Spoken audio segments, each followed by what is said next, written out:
Essa série de mensagens tem por tema, por nome, Pecados Intocáveis.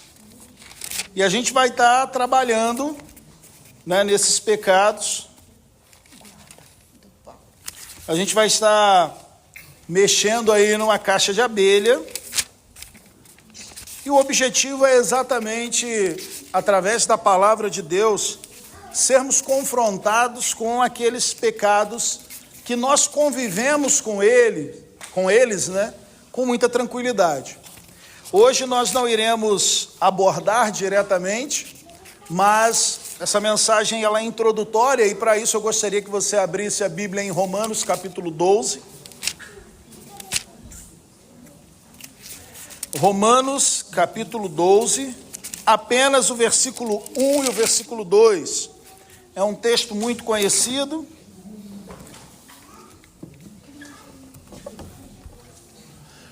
Romanos 12, 1 e 2. O texto diz: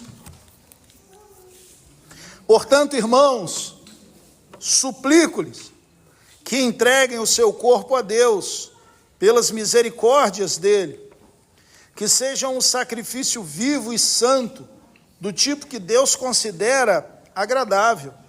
Essa é a verdadeira forma de adorá-lo, o seu culto racional.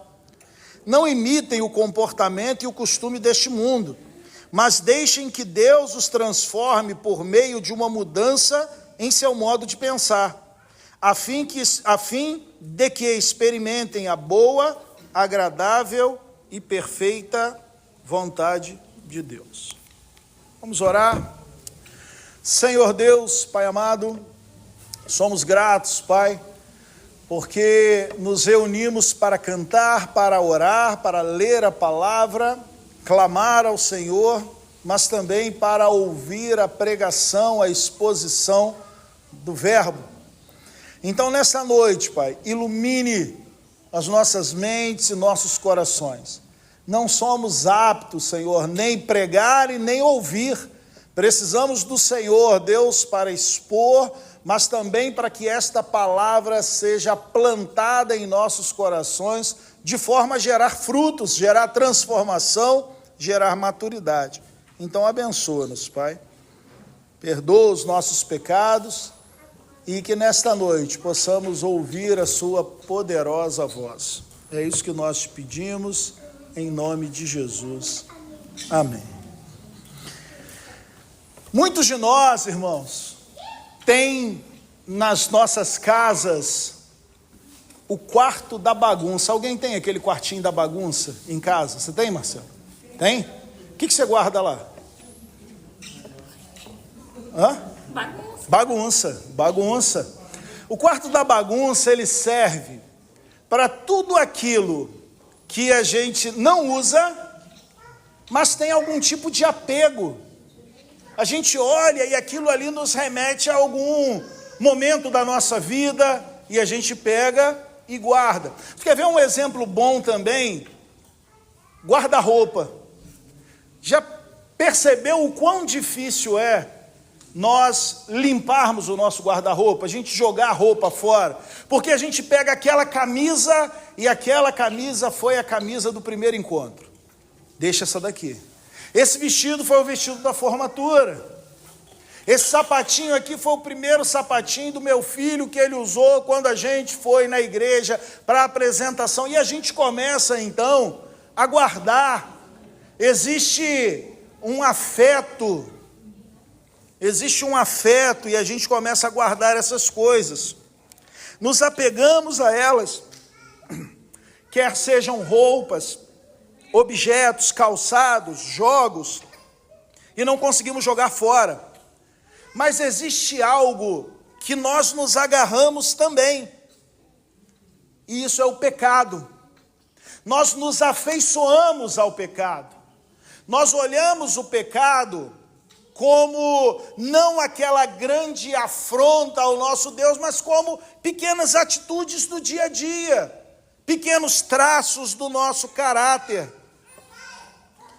Temos os pecados públicos, aqueles grandes pecados aos nossos olhos, e pecados que nós, pela graça de Deus, não cometemos mais.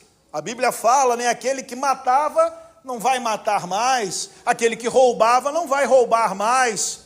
E nós, por vezes, vencemos esses pecados e nos sentimos muito à vontade, até mesmo para testemunhar e dizer: olha, eu consegui vencer o pecado tal, o pecado esse ou aquele pecado.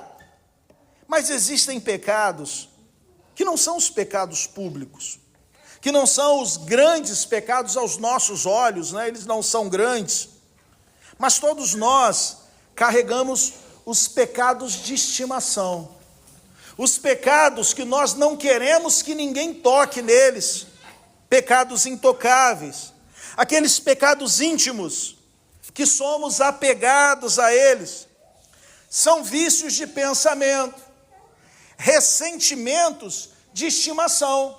Existem pessoas que têm um ressentimento de estimação, ela alimenta esse ressentimento, ela vem e ela diz o seguinte: olha, pastor, eu guardo no meu coração, porque no dia que eu entrei nessa igreja aqui, a primeira vez com meu filho, uma irmã falou mal da chupeta que o meu filho estava usando, e isso me feriu. E você fala: irmã, mas seu filho tem 22 anos, e você está guardando por 22 anos um ressentimento, porque alguém falou mal. E aí a pessoa começa a viver com isso, e ela até gosta de viver com esse ressentimento. Quando olha para a cara daquela pessoa, ela olha e fala lá: pisou no meu calo. Está fazendo 13 anos hoje que ele pisou no meu carro. Continuamos guardando esses ressentimentos. Os ídolos que nós guardamos nos porões da nossa alma. Sabe como que nós chamamos esses ídolos muitas vezes? Pastor, esse é o meu jeito de ser. Às vezes é ignorante, é grosso. E aí fala o seguinte: não, eu sou sincero, não sou ignorante. Eu não firo as pessoas, eu sou sincero. E aí, se a minha sinceridade feriu, paciência, é o outro que é muito sensível. Ou então vai dizer o seguinte: não, esse é um traço da minha personalidade. Não, queridos, é um traço do seu pecado. É o seu pecado. É o pecado que você gosta de alimentar. É o pecado que você gosta de alimentar. Por quê? Porque o Evangelho transforma. Então, se o Evangelho transforma, nós não podemos mais viver da mesma forma. Nós temos que avançar, e falamos disso hoje, né? Temos que crescer e amadurecer. O grande drama humano, então, é que nós somos mestres em mudar a superfície, mas falhamos totalmente, somos totalmente incapazes de mudar o coração. Você muda por fora, mas você não consegue mudar dentro. Exemplo, sim, eu consigo mudar o meu comportamento e parar de gritar com alguém, mas a ira continua firme no meu coração. Eu não grito mais. Talvez as pessoas olhem e falem: olha como ele foi transformado. Vivia gritando com as pessoas, ele não grita mais. Mas às vezes o coração continua irado. Ou então, dizemos, né, diante das pessoas: somos todos iguais, mas no nosso coração nos sentimos melhores do que as pessoas. E é claro que são pecados intocáveis que nós não queremos que as pessoas vejam este lado, né, feio do nosso pecado. Ia falar do nosso caráter. É o pecado, é o caráter movido pelo pecado. Dizemos, queridos, que conseguimos, né, vir à igreja. A gente vem à igreja todo domingo, mas ainda assim não conseguimos parar de buscar a segurança da nossa vida através do dinheiro, através dos bens, através do trabalho. Pecado intocado da idolatria. E aí a pergunta é: por que certas áreas da nossa vida permanecem imunes à nossa fé? Parece, né?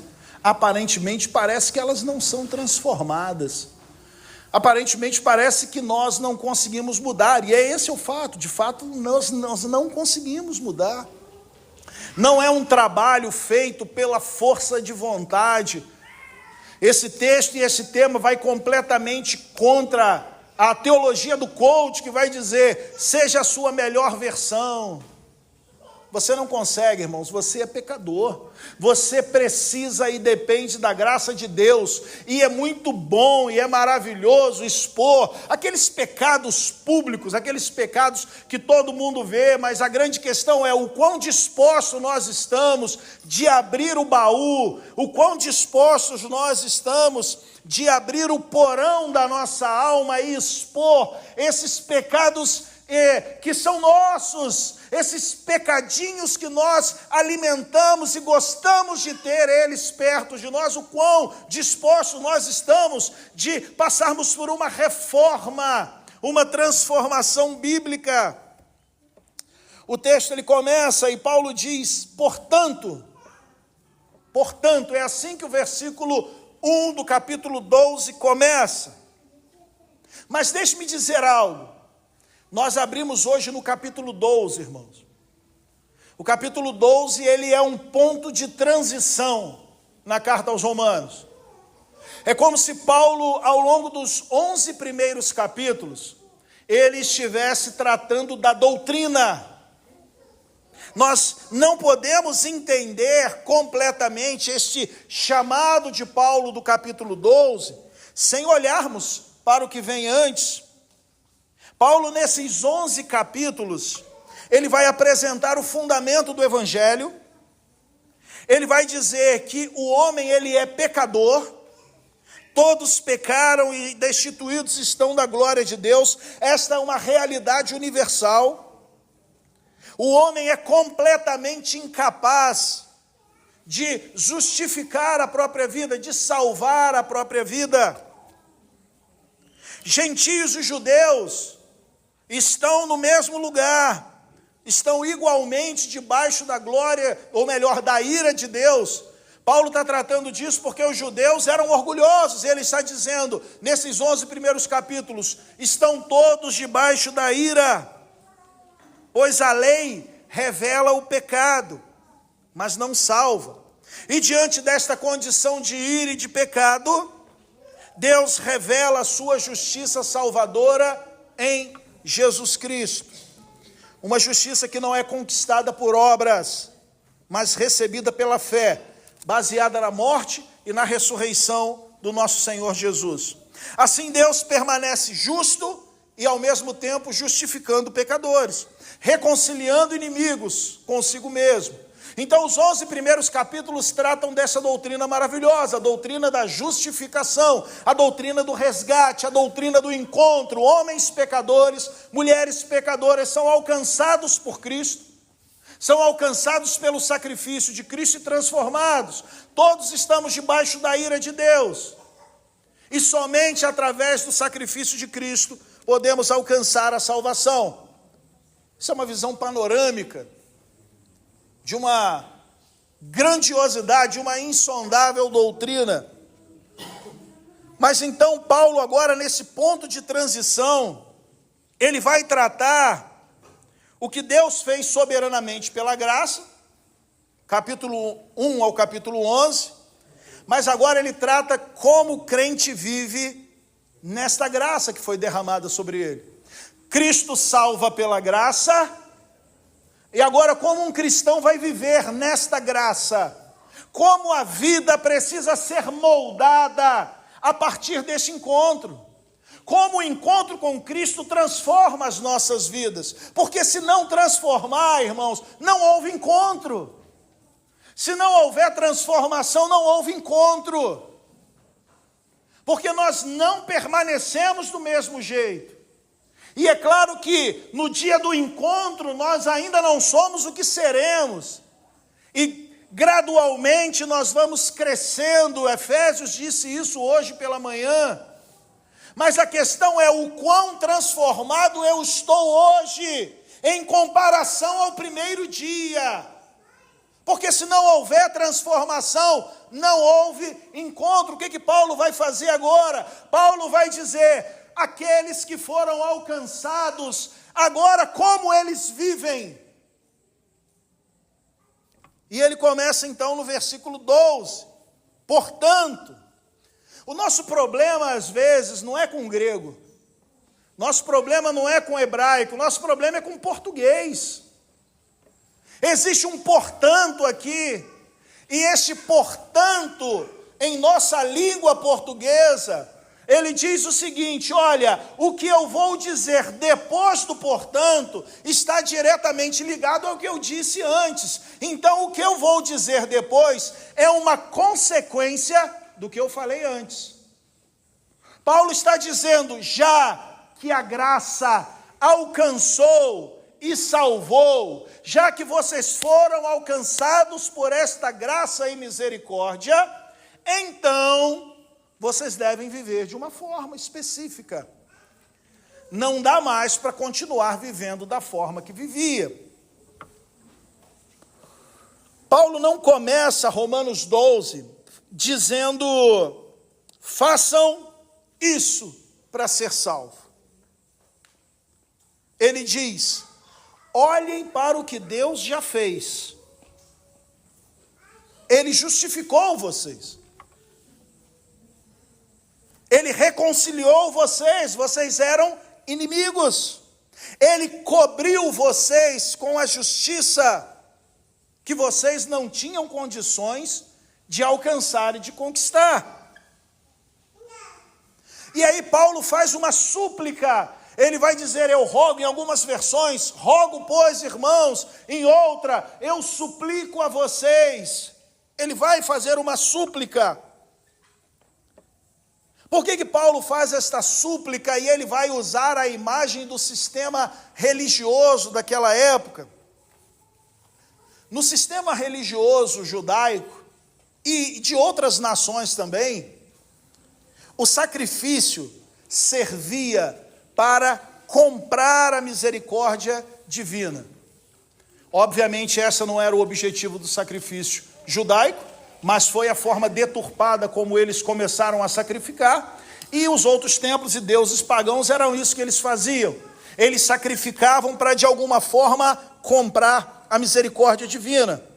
E agora vem o evangelho, e agora vem Paulo pregando esse evangelho, e ele vai dizer que a misericórdia é o que gera o sacrifício.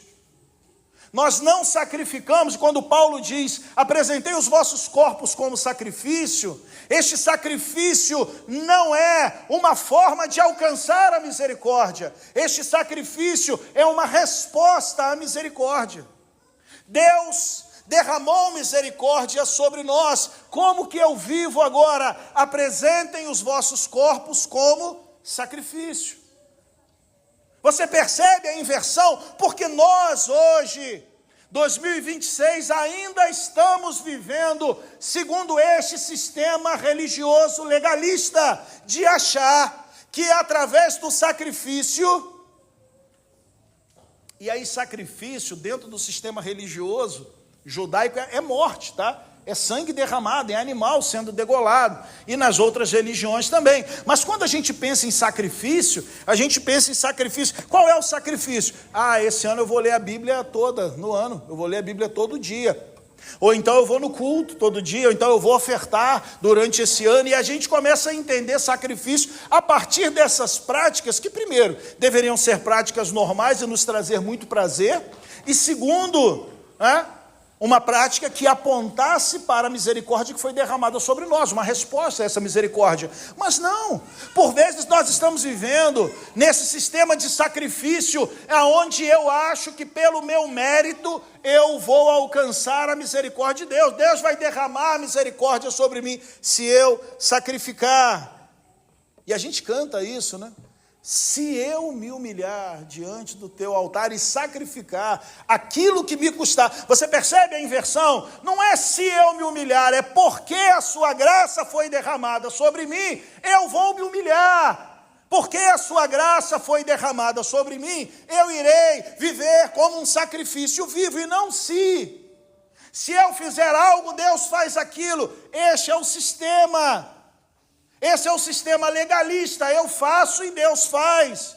O que Paulo está dizendo? Não, Deus fez, e agora você responde a esta obra, vivendo como um sacrifício a Ele. E qual é o alvo, né? eu vivo, eu suplico, Paulo está suplicando que ofereçam os vossos corpos.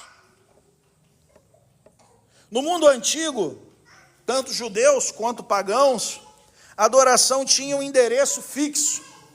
Eles tinham que ir ao templo. Existia o templo para os judeus, existia o templo para outras religiões. Os próprios samaritanos haviam construído o templo. Quando nós olhamos para Corinto, nós vemos diversos templos. Quando nós olhamos para Roma, nós vemos diversos templos. E a adoração estava conectada. A adoração tinha endereço. O endereço era exatamente o templo. Eles iam ao templo para poder adorar. Se você queria um encontro com Deus ou com os deuses, você ia ao templo e oferecia um sacrifício. O animal morria para que você pudesse sair vivo, para que você pudesse sair limpo da presença dos deuses. E aí Paulo vem e diz: ofereçam os seus corpos. Paulo está dizendo que agora, naqueles que foram alcançados pela misericórdia e pela graça de Deus, e isso é um dos aspectos, tá, irmãos, do que Paulo está tratando aqui, não é o único, mas uma das coisas que Paulo está falando quando ele diz, ofereçam os vossos corpos, é que o local de adoração agora mudou. O local de adoração agora não é mais o templo. O templo agora somos nós. E isso traz implicações maravilhosas, mas também traz implicações extremamente confrontadoras. Sabe por quê? Porque alguns de nós ainda continuam entendendo que este é o lugar de adoração, que este é o templo sagrado, que este espaço aqui é um altar. Não é, irmãos. Não há sacrifícios, animais não morrem. Isso aqui é um prédio, que hoje é uma igreja. E daqui a alguns anos, se nós vendermos esse prédio, formos para um outro lugar, ele pode ser uma escola, ele pode ser uma repartição da prefeitura, ele pode se tornar uma série de outras questões. Mas muitos de nós não só vivem a partir deste entendimento, mas também acredita que a santidade, o culto e a adoração tem que ser vivida somente aqui, aos domingos.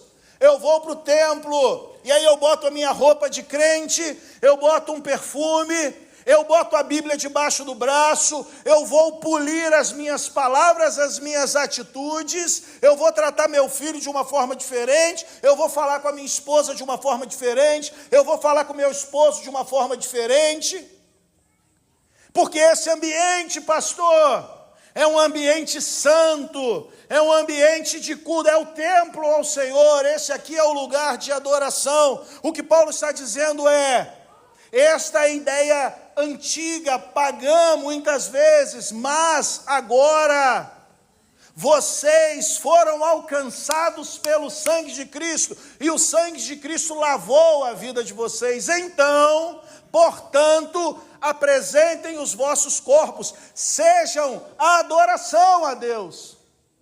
O templo mudou, agora não é mais um lugar geográfico com endereço, agora é o corpo de vocês, que é apresentado a Deus em adoração.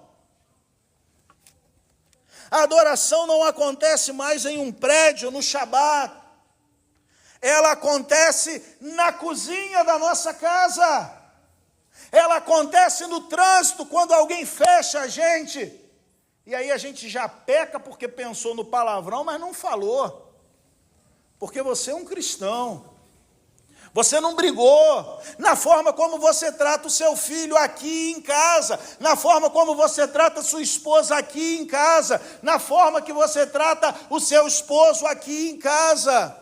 A adoração, o sacrifício não é mais no templo, o sacrifício é na sala da nossa casa. O sacrifício, irmãos, é com o nosso celular na mão, na madrugada, quando nós estamos sozinhos e tentados a acessar conteúdos que não são conteúdos próprios para um cristão.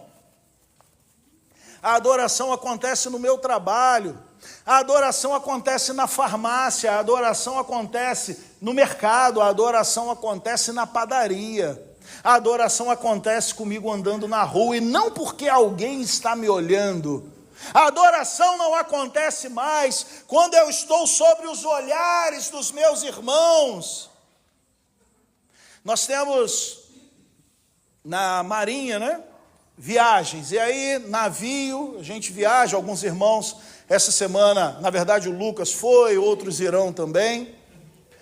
Eu já tive a oportunidade de viajar, e é muito comum, querido, um movimento que no meio militar, que é um meio de muita zombaria, zombarem falsos cristãos, que ao saírem do Rio de Janeiro, de longe das suas famílias, dos olhares das suas igrejas, e irem para outros estados e até mesmo para outros países, eles, né, o pessoal que não é cristão, dizer que o fulano chutou a Bíblia. O que isso quer dizer? O cara saiu do Rio de Janeiro, ele não é mais crente, ele vai para bebedeira, ele vai para prostituição, ele faz, acontece, e aí, quando ele retorna para o Rio, aí ele começa novamente a vestir aquela capa de crente, chora, se arrepende e tal, e aí na próxima viagem faz a mesma coisa e vive, porque parece que a adoração precisa ser, que o cristianismo precisa ser vivido quando eu estou sobre os olhares dos meus irmãos. Isso é infantil, queridos. Isso é um pensamento completamente infantil. Sabe por quê? E aí o óbvio precisa ser dito, né? Deus está te vendo em todo o tempo. Deus está te vendo aqui, mãozinha levantada, ou às vezes as duas, ajoelhamos, cantamos, glória a Deus, grande é o Senhor e muito digno de louvor, mas Deus está olhando o seu coração também. Quem vê cara, não vê o que só Deus pode ver, o coração. Quem vê cara, não vê o que o Senhor vê. O Senhor está nos vendo todo o tempo. É infantil viver uma religiosidade que se torna viva somente quando eu estou com os irmãos. Mas quando eu não estou, eu me entrego completamente aos pecados, aos pecadinhos do coração, aos pecados intocáveis, aos pecados que eu não quero abandonar. A adoração agora, irmãos, acontece no escritório, acontece no banheiro, acontece nas minhas notas da escola, como eu faço as provas, no modo como eu gasto meu dinheiro, no modo como eu trato as pessoas. Por onde nós vamos, a adoração está acontecendo. É disso que Paulo está tratando. Agora não é mais o templo, agora são membros que, espalhados por este município, são igreja, representam a Cristo, adoram ao Senhor aonde quer que vão. Se a adoração acontece na cozinha, no escritório, como eu uso meu dinheiro, então não existem áreas neutras. Os nossos pecados intocáveis, a fofoca, aquela fofoquinha de leve, aquele comentáriozinho que vem, e aí antes de fazer a fofoca, eu falo a frase piedosa, que é o seguinte: eu vou te contar, Marcelo, mas é só para você orar por ele, tu não sabe o que Luizinho está aprontando. E aí vem a fofoca. Mas antes eu disse que é só para orar, então está tranquilo, né? Piedoso isso, é espiritual. Não há área neutra, a fofoquinha de leve, a concupiscência dos olhos, a ganância disfarçada de prudência, né? Não posso gastar, porque eu posso precisar, mas ama o dinheiro. Não contribuo, nem dou o dízimo, não, porque a gente não sabe, esse Brasil tá loucura. E a ganância.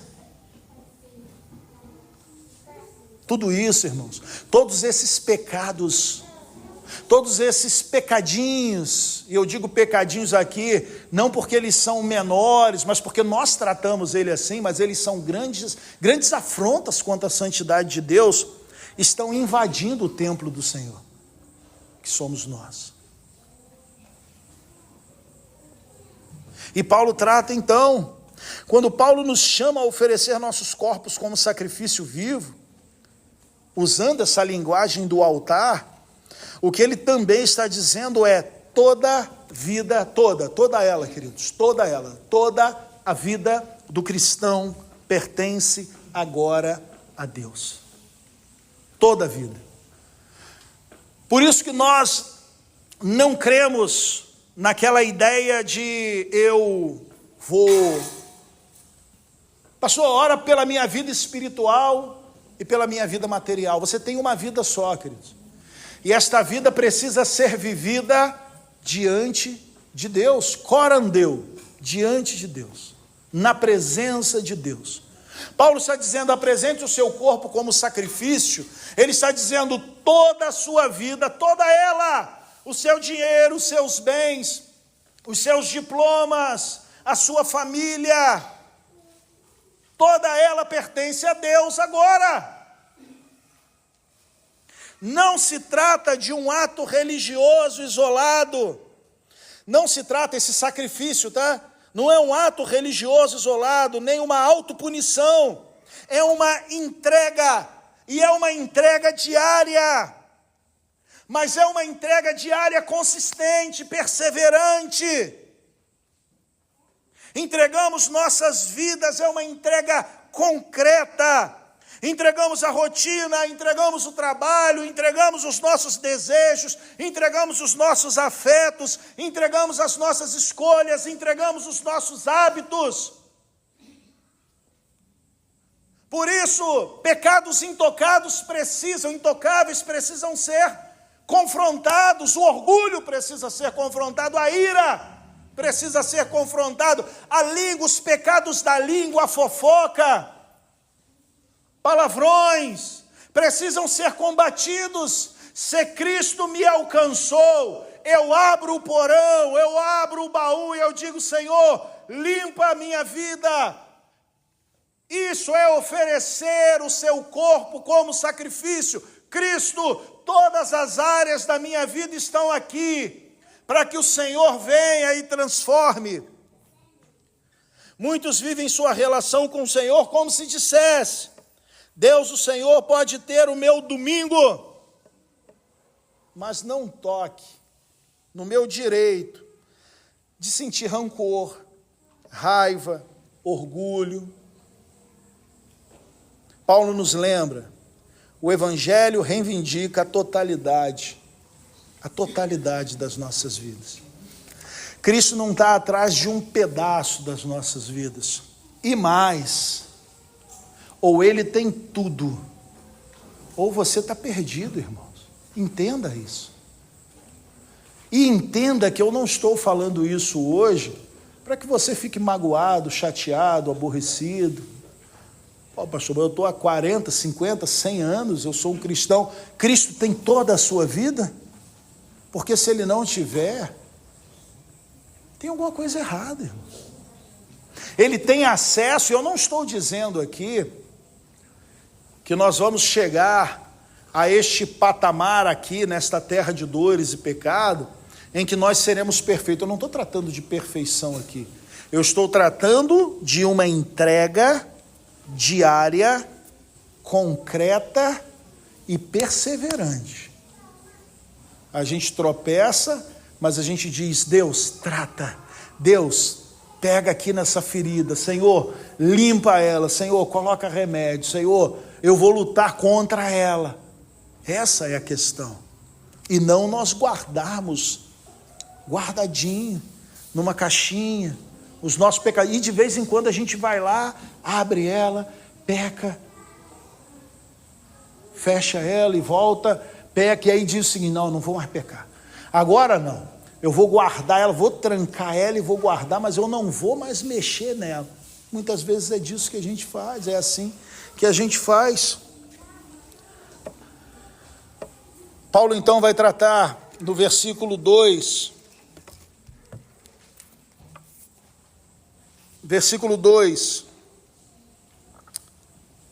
sacrifício vivo, santo e agradável.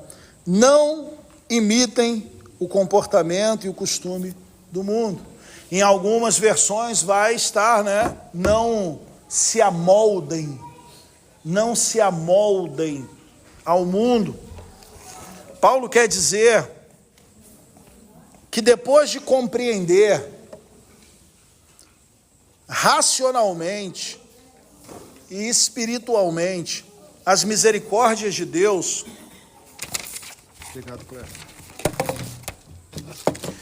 Paulo quer dizer que, ao compreender as misericórdias de Deus, a resposta lógica, a resposta racional, a resposta adequada é oferecer a vida inteira a Deus. Em outras palavras, o culto cristão não se limita a rituais, lugares e momentos específicos, mas a uma vida transformada pela graça e pela misericórdia de Deus. Paulo afirma que o verdadeiro culto, e ele vai dizer isso, apresentei os vossos corpos como sacrifício vivo, santo e agradável a Deus, este é o vosso culto racional, e não tomem o modelo do mundo. Quando nós vivemos esta vida vivida na presença de Deus, nós estamos cultuando a Deus, porque a única forma de viver após ser alcançado por Cristo é como um sacrifício. A única forma de viver depois de ser alcançado pela graça é como um sacrifício vivo. Este é o culto, esta é a adoração, esta é a forma de viver na presença de Deus. Agora, não ganhar o molde do mundo, aqui mundo não é o planeta, tá, queridos?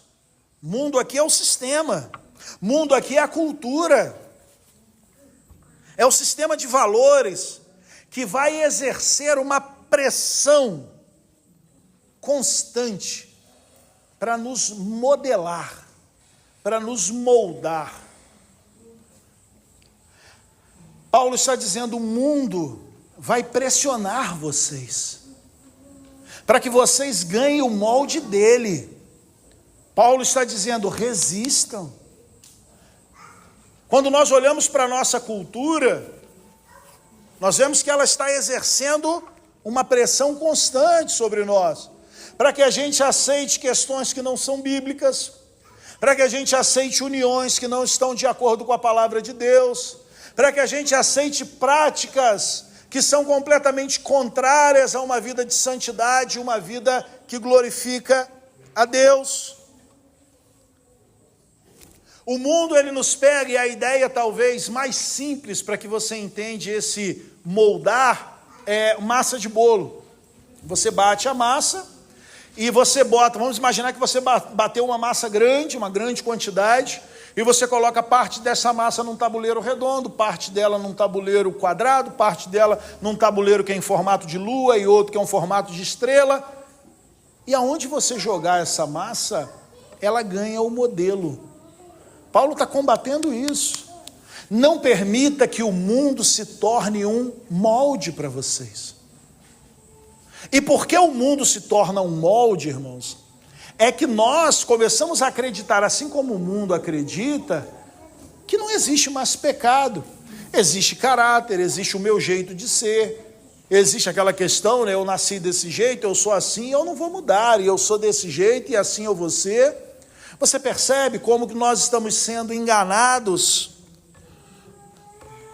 Se você não está resistindo ativamente aos valores do mundo, autonomia, autoafirmação, busca por glória própria, você está sendo moldado por ele.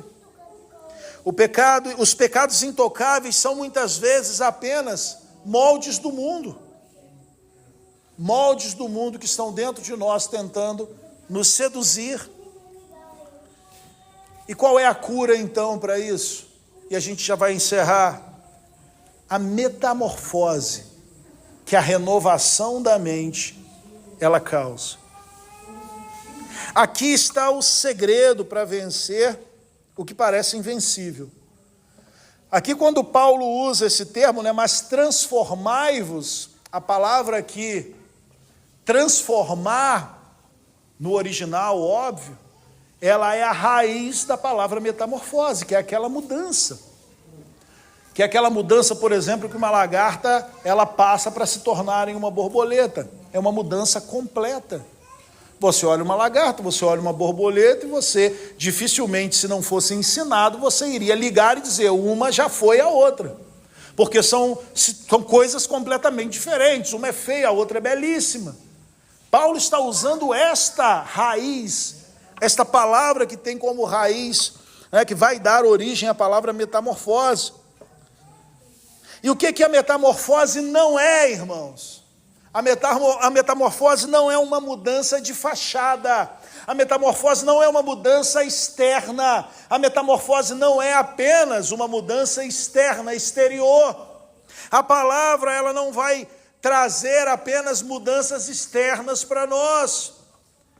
É uma mudança em nossa natureza. Era uma natureza pecaminosa, agora é um homem e uma mulher santo. É uma natureza que buscava o pecado, agora ele busca a santidade e a presença de Deus. Era alguém que tinha pecados de estimação, agora é alguém que entrega para Deus todos esses pecados para que seja tratado.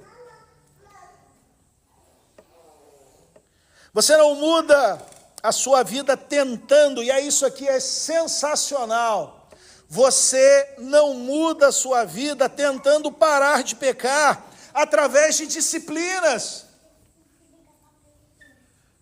Quantas vezes você saiu, início de ano é perfeito para isso, você terminou um ano medíocre, você terminou um ano miserável, você não leu Bíblia, você libertou, abriu todas as caixas de pecados intocáveis, você viveu uma vida completamente distante do Senhor, mas aí chegou o final do ano, chegou dezembro, e toda esta aura de mudança e transformação, e aí você colocou ali as suas metas para o próximo ano, e aí você falou, ano que vem eu vou ler a Bíblia todo ano, ano que vem eu vou orar mais, e ano que vem eu vou na igreja, e ano que vem eu vou fazer isso e aquilo, e eu vou fazer aquilo outro, e ano que vem vai ser o meu ano. Esse papo sempre. Hoje é dia 11, aí você já não leu a Bíblia dos 11 dias, você já não leu 10, não orou, veio para a igreja hoje já contra a vontade, chegou aqui, não tinha luz, pensou, não devia ter vindo e tudo mais. Sabe por quê, irmãos? Porque a metamorfose que Paulo está tratando aqui não é uma mudança, e normalmente nós entendemos, eu vou parar de pecar. Não vai, pelo seu próprio esforço, não vai, você não vai conseguir. O que você vai conseguir é continuar tendo uma vida medíocre, tendo uma vida entregue e presa a pecados. O que nós temos que entender é que se Cristo não transformar, e isso é salvação, tá? A nossa natureza era uma natureza de pecado, agora não é mais. Era preso, acorrentado aos pecados, e agora Cristo libertou. Cristo quebrou as algemas. É Cristo quem nos transforma, não a nossa disciplina. E aí é claro, queridos, é claro que entendendo a transformação em que Cristo agora transformou a minha natureza, eu vou ter disciplina, eu vou ler a Bíblia todo dia, e aí a gente cai naquela mesma questão do início da pregação. Eu não faço essas coisas porque eu quero de alguma forma ter algum mérito no parar de pecar, eu faço porque eu sei que Cristo transformou a minha natureza, e agora eu não sou mais de mim mesmo. Agora eu sou de Cristo, e se eu não sou mais de mim mesmo e eu sou de Cristo, eu vou viver conforme Cristo quer que eu viva. Eu vou viver conforme a palavra me orienta a viver. Isso seria apenas moralismo religioso, essa busca desenfreada por parar de pecar segundo a sua disciplina. Você não muda quando algo novo acontece ou melhor, você só muda quando algo novo acontece na sua estrutura interna. A mente é o centro de comando. Se o comando não mudar, o comportamento não vai. E você, regularmente, vai acontecer o que com você? Você, com toda a certeza do seu ser, você diz, a partir de hoje, eu não vou mais deixar de ler a Bíblia. Aí daqui a 2, 3 dias deixou de ler. E aí o que você volta? Ao padrão do mundo. Não tem mudança interna, você volta ao padrão do mundo. E isso é cansativo, irmãos. E é isso que a religiosidade alimenta. Lute, continue lutando. E aí você luta e se desanima. E aí você luta e se frustra. Por quê? Porque você não consegue mudar. Porque você não consegue vencer. Porque você não consegue crescer. Você não consegue desenvolver. Por quê? Porque Cristo não te alcançou. Porque você não foi lavado, querido. Porque você se entrega ao pecado constantemente. Porque você tem pecados guardados dentro do seu coração. Qual é a dinâmica? A dinâmica é, pecado está aqui, fechei a chave, o pecado está aqui, e o que eu faço agora? Entrega para Cristo. Não, eu vou guardar aqui, mas eu não vou mexer nele, eu não mexo mais. Pastor, pode deixar, confia em mim, o pecado está aqui, mas eu não vou abrir mais. Vai, irmão. Enquanto você não entregar para Cristo, você vai continuar voltando ao molde do mundo. Mas quando a palavra, quando o evangelho, quando a beleza do evangelho, ela alcança a sua vida, quando os seus olhos são curados da cegueira e você consegue enxergar o evangelho e a obra do evangelho, quando você consegue enxergar a cruz de Cristo, quando você consegue enxergar o sacrifício do Senhor, a sua vida muda, a sua vida é transformada, você é capacitado, nós falamos hoje, né? Você é equipado para viver de acordo com aquilo que o Senhor deseja para a sua vida.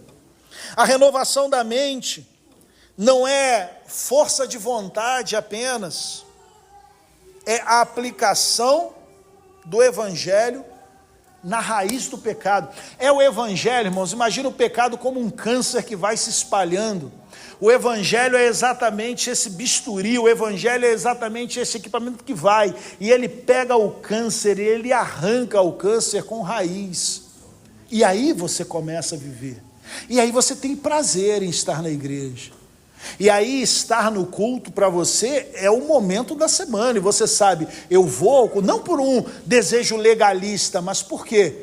Porque eu sei que eu dependo disso, eu sei que o meu Senhor vai estar lá e a igreja vai estar reunida, então eu venho, eu sento, eu me deleito, eu me alegro, eu canto, eu oro, eu louvo, eu não fico indo e voltando, eu permaneço, eu recebo, eu sou alimentado, porque o evangelho foi lá, e eu não estou dizendo que o pecado não vai tentar voltar, o câncer volta, né?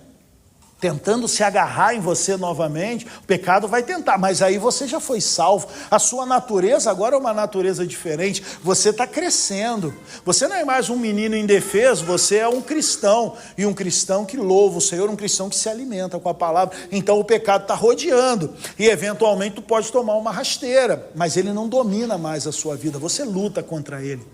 Você luta efetivamente, você luta diariamente, você luta de uma forma concreta, você luta de uma forma perseverante contra esses pecados, que são pecados que antes eram intocados. Eu finalizo então. Qual o resultado de tudo isso, irmãos?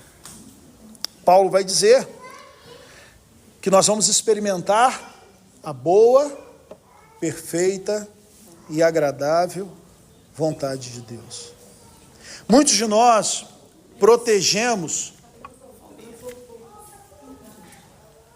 O sermão está em chamas, irmão. Aleluia, né? E somos batistas, hein? Muitos de nós protegemos nossos pecados intocados porque temos medo de que, se entregarmos, seremos infelizes. E aí entra John Piper, né? Pastor John Piper, com o contentamento em Deus. Sabe por que nós pecamos, irmãos? Porque nós, e John Piper fala isso, nós nos entregamos ao pecado porque nós acreditamos na promessa que o pecado faz. O pecado, ele vai dizer para você e para mim, claro, que ele pode nos dar alegria, que ele pode nos dar prazer. E aí a gente acredita nisso. E aí a gente vai lá e peca. E sabe o que ele paga? Como que ele paga? Com tristeza, com dor, com um sentimento de que nós estamos sujos, somos indignos, somos fracos, caímos mais uma vez, pecamos mais uma vez. Sabe qual o resultado para isso? Não é combater o pecado, é se entregar a Cristo. Você percebe a diferença? Eu vou combater o meu vício em pornografia. Não vejo mais pornografia, desinstalei. Pastor, desinstalei inclusive Instagram que fica aparecendo homem de sunga, mulher de biquíni, desinstalei. Não, agora é nova vida. Não, eu vou combater aqui meu linguajar, que é um linguajar agressivo, palavrões, não, eu não falo mais, tá? Eventualmente nós vamos voltar a fazer isso. E como não voltamos, pastor? Ao invés de combater o pecado, porque nós não conseguimos combater o pecado, nós não somos fortes o suficiente, nós nos entregamos a Cristo. E aí o que a gente fala para Cristo? Meu Senhor. Eu me entrego ao Senhor como sacrifício vivo, santo e agradável, para que o Senhor, que já venceu, agora transforme a minha vida de forma que eu não vou ser mais escravo do pecado. Ao descrever a vontade de Deus como boa, agradável e perfeita, Paulo vai atacar exatamente essa desconfiança profunda do coração humano, que teme que a obediência vai resultar em infidelidade. Quantas vezes você já ouviu pessoas falando isso? Ah não, ser cristão é muito difícil, cara não pode fazer nada, cristão não pode fazer nada, deve ser uma vida muito chata, né? Não pode fazer, não pode sair, não pode fazer isso, aquilo e aquilo outro. Você percebe? É disso. Aí Paulo está dizendo o seguinte: não! Se você viver como um sacrifício vivo, santo e agradável a Deus, tendo a sua mente transformada pelo Evangelho, abandonando os seus pecados, abrindo o baú da sua alma para que o Senhor venha limpar ela de todos esses pecados intocáveis, você vai experimentar a boa, perfeita e agradável vontade de Deus. Você vai ser feliz, você vai encontrar contentamento, você vai encontrar força, exatamente para lutar contra o pecado. O que antes era um fardo, agora percebemos, enxergamos como beleza. No fim das contas, a prova definitiva do verdadeiro evangelho não é apenas um argumento lógico, mas uma vida transformada, que ao caminhar com Cristo, descobre, por experiência dessa caminhada, que a vontade de Deus é o único caminho para a liberdade, a felicidade e a plenitude. Quer ser feliz, queridos? Se entregue a Cristo. Quer ser pleno? Se entregue a Cristo. Quer ter aquele sentimento gostoso de alguém que é aceito? Se entregue a Cristo. Quer ser amado? Se entregue a Cristo. Quer ser valorizado? Se entregue a Cristo. É somente na presença do Senhor que nós iremos desfrutar.